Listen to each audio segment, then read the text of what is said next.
Perseus dan penebasan Medusa. Di zaman kuno, ketika para dewa masih campur tangan dalam urusan manusia, seorang pahlawan muda bernama Perseus dilahirkan dari rahim Danae, putri Raja Akrisios dari Argos. Ayah Perseus bukan manusia, melainkan Zeus, sang penguasa Olympus, yang menyelinap ke dalam penjara tembaga tempat Danae dikurung, dalam bentuk hujan emas.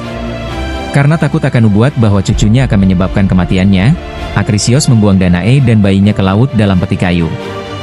Namun, mereka tidak mati. Mereka diselamatkan oleh seorang nelayan baik hati bernama Diktis, yang membesarkan Perseus di Pulau Seriphos. Ketika Perseus tumbuh menjadi pemuda gagah, raja pulau itu, Polydectes, jatuh cinta pada Danae dan ingin menyingkirkan Perseus. Ia menyusun siasat licik, menantang Perseus untuk membawa pulang kepala Medusa, salah satu dari 3 gorgon yang mengerikan. Medusa adalah makhluk mengerikan berambut ular, dan siapapun yang memandang matanya akan berubah menjadi batu. Perjalanan misi mustahil. Misi ini mustahil bagi manusia biasa, namun para dewa menyokong Perseus. Athena memberinya perisai mengilap seperti cermin. Hermes memberinya pedang yang tak bisa patah dan sepatu bersayap agar ia bisa terbang. Para nimfa memberinya tas sihir untuk menyimpan kepala Medusa dan topi gaib milik Hades yang membuatnya tak terlihat. Perseus terbang ke ujung dunia, ke tanah kegelapan tempat Medusa dan 2 saudarinya tinggal. Hanya Medusa yang fana, ia satu-satunya yang bisa dibunuh. Penebasan kepala Medusa.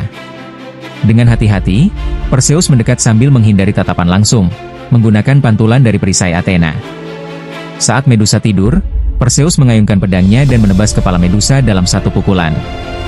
Dari darah Medusa yang tertumpah, lahirlah 2 makhluk ajaib, Pegasus, kuda bersayap, dan Chrysaor, pejuang emas.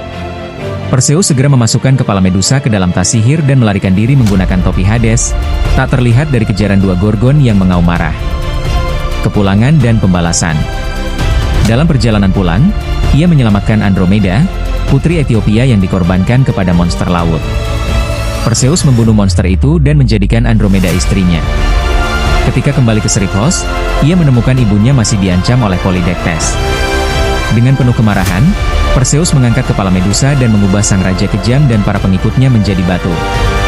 Akhirnya, Perseus mengembalikan semua alat dewa dan meletakkan kepala Medusa kepada Athena, yang menempatkannya di perisainya, Aegis. Bangunan klasik, 2 pesan dari kisah Perseus.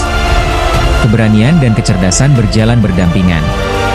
Perseus tak hanya kuat, tapi juga bijak menggunakan alat dan bantuan para dewa.